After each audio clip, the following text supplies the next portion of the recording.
Hey there guys, and welcome back to KiltedGamers. Welcome back to Subnautica. Now, we've got the Irn Boat back, but as you remember from last time, it came at a cost. Now that cost is something we're going to rectify today. We're going to go and gather the materials needed to rebuild a Seamoth. Now I have gathered up enough to build a basic Seamoth. But a basic Seamoth isn't going to last us any length of time at all.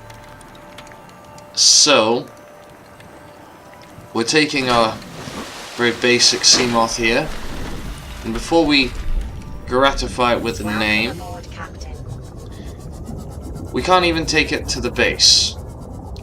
So, for a depth module, we need a computer chip, which requires table coral, which will deteriorate if we take it straight away. We also need a titanium ingot. Now I have a large amount of titanium here. I got 9, so I just need 1 more for an ingot, but we're going to gather up as much as we can because the extra supplies are always useful. Something else that they have added in the latest update is voice logs, specifically from the Degasi. So while I go about gathering these materials, we're going to have a listen to the story of the Degasi, a bit more dramatized than the way I read them out. This island is a godsend. Look out of the window. No predators, fresh food. No building materials, nothing left of the ship, and your kid says we're gonna starve without more grow beds. Speak up, kid. It's true, Father. The natural growth rates are too slow to keep supporting us. All I'm saying is ocean's got us surrounded. No use hiding. Sooner or later, we'll get our feet wet. The rest of your life may have been a fight, Maida, but I've made my decision. You want to forfeit your emergency pay to take a swim? Go ahead. Believe me, I'm thinking on it.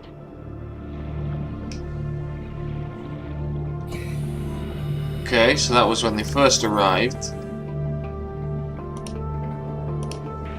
Son, I said wait for the storm to pass. Your life's more valuable to me than a plant patch. You stopped being in charge when the ship you were captaining sunk. I'll stop being in charge when you take charge of yourself. Say, Chief. Chief! What? You know how to drain those grow beds of 40 tons of storm water? Or how to conjure food from the air? I know how to prioritize. I'm just saying, if that's so, what's your boy's life worth to you today? If tomorrow you're gonna be so hungry you start wondering what he tastes like, let him go deal with the plants. Son, go deal with the plants. Bard, Torgo has disembarked the habitat. Interfere with my family again, and when rescue arrives, I will leave you here. Do you understand me? No rescue coming, Chief. Not in time. No staying here neither. This rain keeps falling, sooner or later this place will be buried. The only choice we got is whether to get buried with it. Welcome aboard, Captain. So that, you can see the tensions starting to rise amongst the 3 of them. You see, Chief, you brought us to this sodden planet. Told us we'd see a lush payday. Now what do we got some 6 weeks later? A dead crew, a habitat that's half buried, food washed away. I suppose the executive decisions would be better left to someone with your extensive experience of hitting people in the face. I know enough not to take unscheduled detours to uncharted planets. That's something you don't want to learn the hard way. Easy to judge a decision in hindsight. Harder to come up with a plan of your own. Got one already. We take what we can carry and hunker down in a cave somewhere. I scouted a site, a couple 100 meters deep, lots of metal deposits. How do you imagine we'd live? With ready access to building materials, like damn queens, a couple of water filters, a bioreactor, fresh fish. But Chief, we'll eat seaweed salad and drink our own piss if that's what it takes. All that matters is, do you got something better? Send the coordinates to my PDA. I'll review your proposal.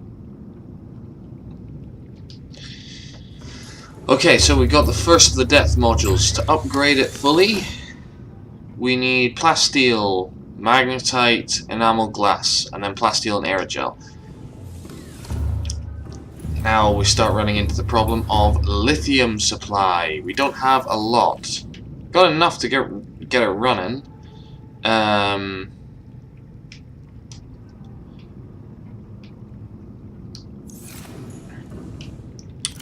Magnetite, I'm not sure if we have that much. I think there was some aboard the Irn Boat. We should check that out. I'll put on the next log while I go and have a look.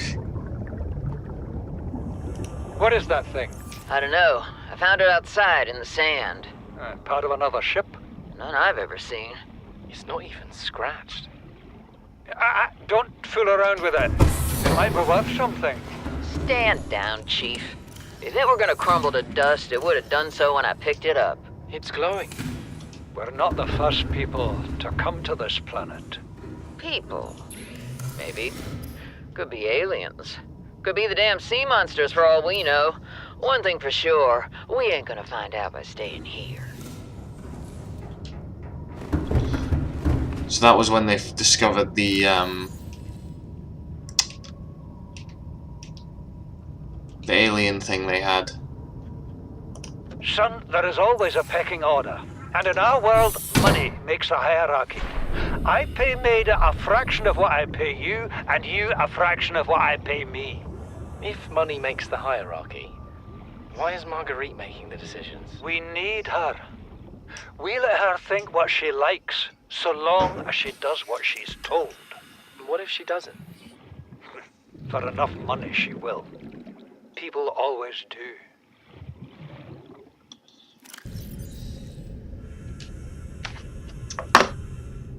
We're already 200 meters below sea level. You want to go deeper? Look around us, Chief. Water leaking through the hull, water outside the hatch. We're drowning real slow. If rescue arrives, whatever shot us down, it's gonna do it again and again until it's shut off. You see an off switch around here, Chief? Why would it any more likely be half a kilometer down? Your kid found something on the scanner. There's something down there. Something that shouldn't be. You're mad. I'm going all the same, and I have an idea you two are gonna follow. But if you do, be mindful. Your authority stopped at sea level. Okay, so that's them deciding to go down to the Grand Reef. Please, stop fighting and listen. We're sick. What?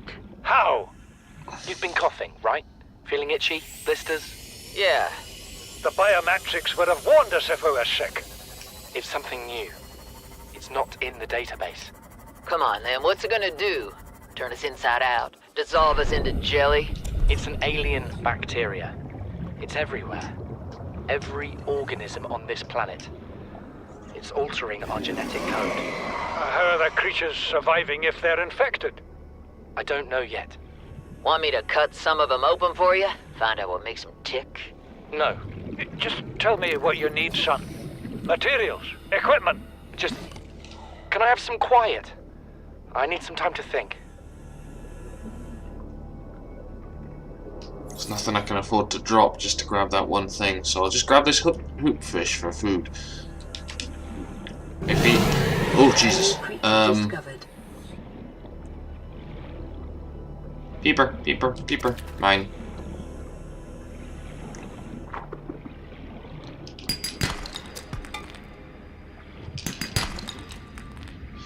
We need lithium. Now there's a supply of it practically on the base. It may be time to do what the Irn Boat was brought back here to do and go and get the prawn suit out.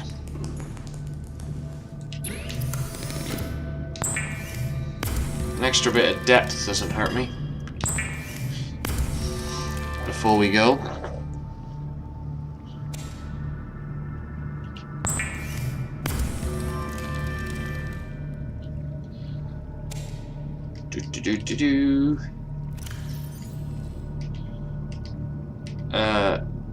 Risk taking. Margaret, Maida has boarded the habitat. What are you so happy about, Maida? Say, kid, I brought you something. Is that a Leviathan outside? Towed it home on the back of the sub. You killed that thing? It's still breathing. I was about to finish the job, but I can stay and chat if you'd like. No? Then make yourself useful and pass me that hardened blade. Are you out of your mind? You brought that thing here? What if it's not as dead as it looks? What if others come? You prefer it got curious and came of its own accord, or got messed up and dragged here? When we get off this planet, I am going to drag you through every court in the damn Federation. Okay. Lithium and titanium. That's what we need now.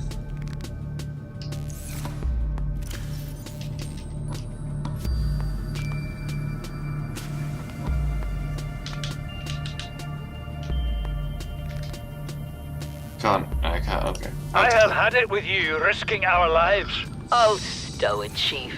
The kid can't kill this disease without fish to study. I'm just bringing him home. But tell her. Tell her I'm right. You're both wrong. Marguerite, I can't find out how they resist the bacteria if you slaughter them all. It ain't always they oblige in coming in alive.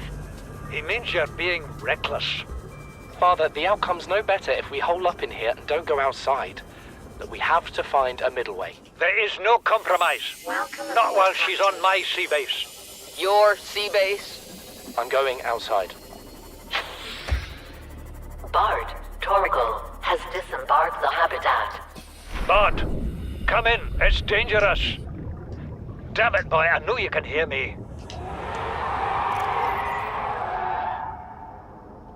Chief, get off the radio and put on your helmet. What? Brace!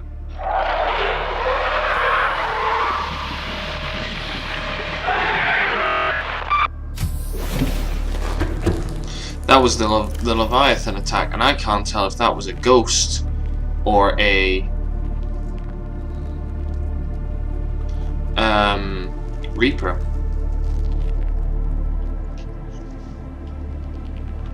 Maida's log.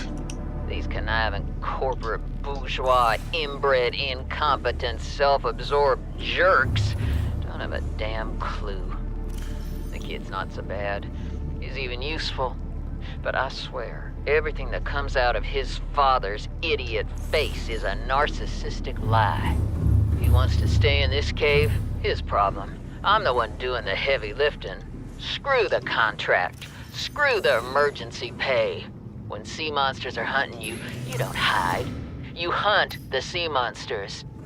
Then you build a bigger boat out of sea monster bones and you hunt bigger monsters. Keep going until there aren't any monsters left to hunt you. I'm going deeper. I'm gonna find what shot us down and I'm gonna tear its damn heart out. I've started the prep work. The kids taught me how to make enameled glass. I've started stockpiling metal ores to build myself a sea moth. I'll raid the indoor grow beds before I leave.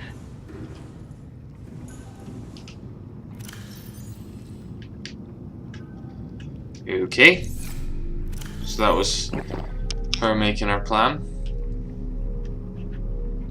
Chief's log, 5 weeks since the crash.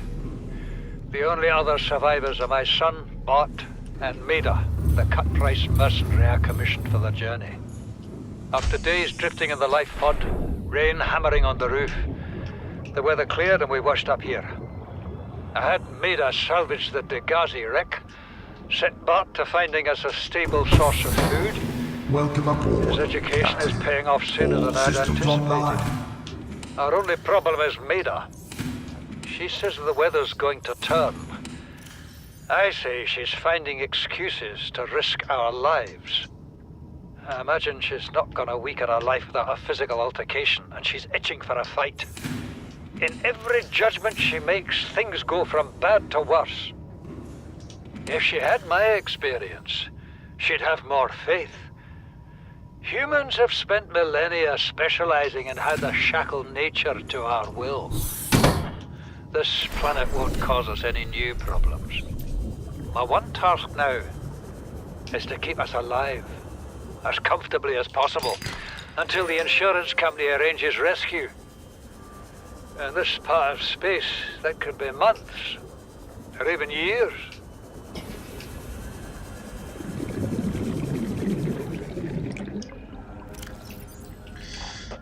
So, slightly, dumb, but you know. You know what Maida told me today? She wants to build a habitat 500 meters below sea level, more than 1 kilometer northeast of here. And she needs Bart and I to do it. She's got it into her head that she can save us if she just acts recklessly enough. But I've hauled Star Wars to Neptune, Plasteel to the Federation. This family operates 9 different mining colonies across the Ariadne Arm. Maida thinks she's better suited to lead. Her contract still says otherwise. But I just cannot damn well tell whether it's the stupidest idea I ever heard, or my only hope. I turned 80 years old last week. I thought I had another 80 in me, but marooned on this planet, there's no swapping out of my liver when the old one fails. Here, I'm mortal. And Maida is useful. So, it's my responsibility to make a decision. Return to the island and hope whatever knocked the Degasi out of the sky won't do the same to the rescue ship. Or take us deeper in search of answers. And all the while be hoping old age gets me before the sea monsters do. I'll give Maida just one thing. She was right about these caves. There's enough lithium there to fabricate 100 tons of plasteel. Enough for a damn fleet of Cyclops submarines. There was nothing anyone could have done to avoid crashing here. But I was right to order the detour. If we get off this planet, they'll be talking about the Torgal share price on the other side of the Federation. Corporate...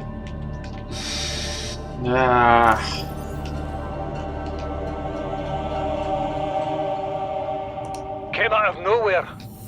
An alien kraken, bigger than a cyclops. Tore a hole clear through the reinforced hull. I barely got my breather in time. I told her. I said others would come. The rupture threw me clear of the habitat. And the monster turned and bore down on me. And just as its tentacles came within reach, Maida appeared out of nowhere. She had a sea glide in one hand, a jagged piece of scrap metal in the other. She meant to butcher that beast or die trying. The last I saw her, she had the metal lodged in its neck as the monster did its best to shake her, contorting off into the darkness. I'm certain she got her wish, one way or another. Then I thought I saw a light deep below me. I hoped maybe Bart had swum clear. I followed it. Now I wonder whether I saw anything at all. Our oxygen is low. The habitat is gone. I can't see the sky. Something surely has the scent of my blood.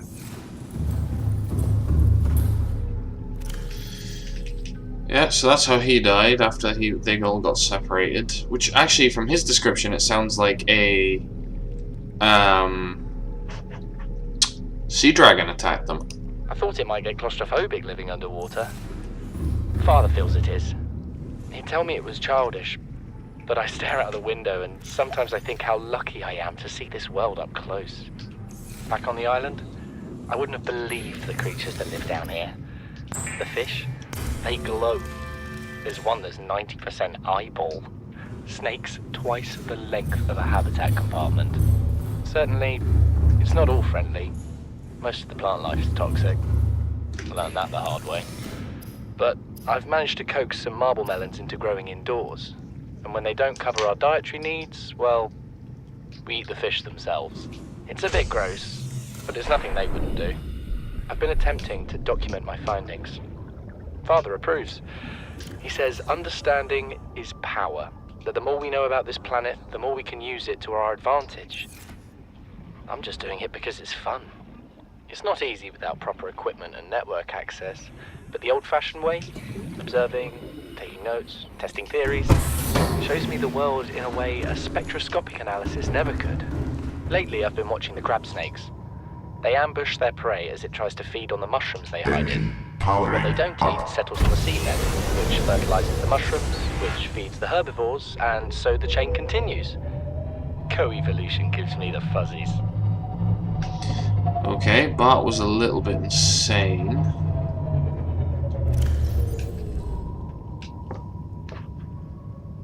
Something incredible just happened. Since we're down here, I had this plan to build equipment and study the life forms we were encountering, but I didn't have enough enameled glass. So, I started looking for a natural substrate that would strengthen the glass we have, and those stalker teeth we've been finding fit the bill. Only, well, we needed more. That's when Marguerite got interested. She actually listened to me, more than I can say for Father, and I worked up the courage to talk about my more tentative theories. When I told her they were attracted to metal deposits, that their teeth get dislodged when they pick them up, her eyes narrowed and she dashed out of the room. 3 hours later, she came back, her pack loaded down with stalker teeth. I asked her about it. She shrugged and said my theories were good. Said she had the meeting out of the palm of her hand. I think she meant it literally. She is incredible. She went out to the kelp forest armed with just a heat blade and went fin to fin with a pack of stalkers. On the one hand, that is the coolest thing I have ever heard. On the other, well, I hope the stalkers didn't come off worse than Marguerite did. She had a huge gash on her forearm. I don't think things went as smoothly as she made out. And what's the point in surviving here if we have to kill everything that makes it so wonderful? I wish I knew more about these animals. But Father won't let me leave the habitat. Maybe with all this glass, we could build a containment unit and get up close to them. You did actually, I think, didn't you? That's where I found the blueprints for a containment unit.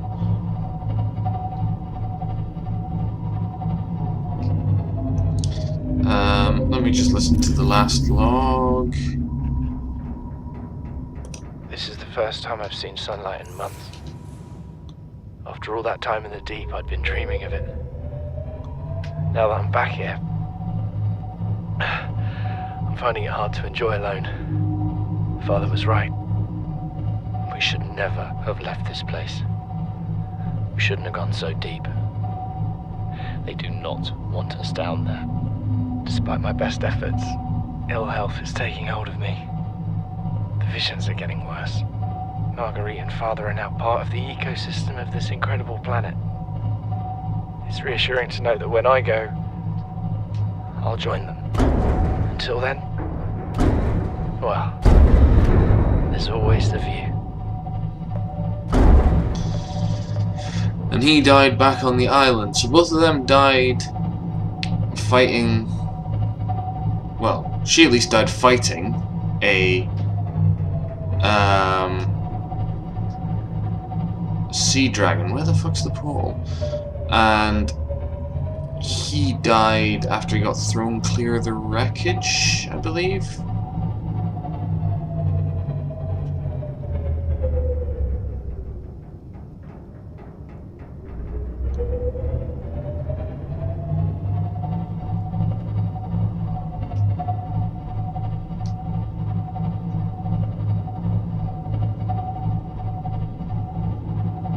That's a warper. There it is.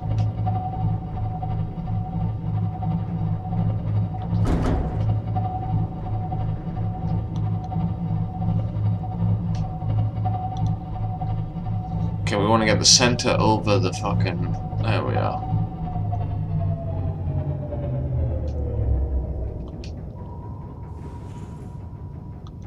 Alright.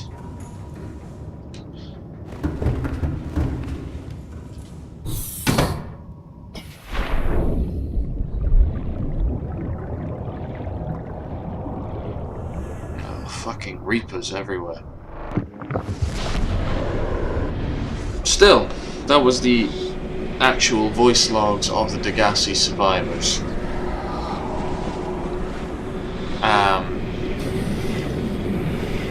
Which is a nice distraction from the fact that we're just rebuilding a Cyclops. I thought it might be Seamoth. I thought it might be nice to actually hear their story. So they crash landed, same as us. Survived on the island for a little while, and then they headed into the water. They lived in the jelly shroom caves. Then they headed to the Grand Reef, and there they got attacked by what we're assuming was the sea dragon Leviathan that broke through their habitat and killed them. Alright, prawny prawn. Time to rescue the DC suit.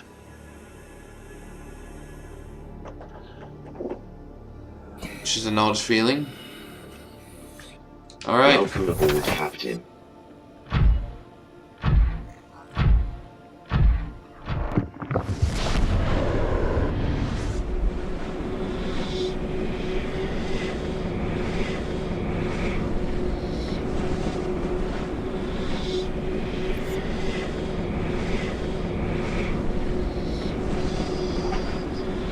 We need lithium and a ton of titanium, which I will actually do between episodes, but I thought with that voice update it might be a nice episode to hear that, and also, you know, see me building up the submarine like I did before. But I'll get the ton of titanium and put in the last few upgrades in the next episode, and then we will start looking at what to do to save our base down there and turn that into a viable home for us to live in. Welcome aboard, Captain. All systems online. So, still got a scratch on the window there, but let's set off home again, and I will see you guys in the next episode of Subnautica, in which we'll have a new Seamoth ready.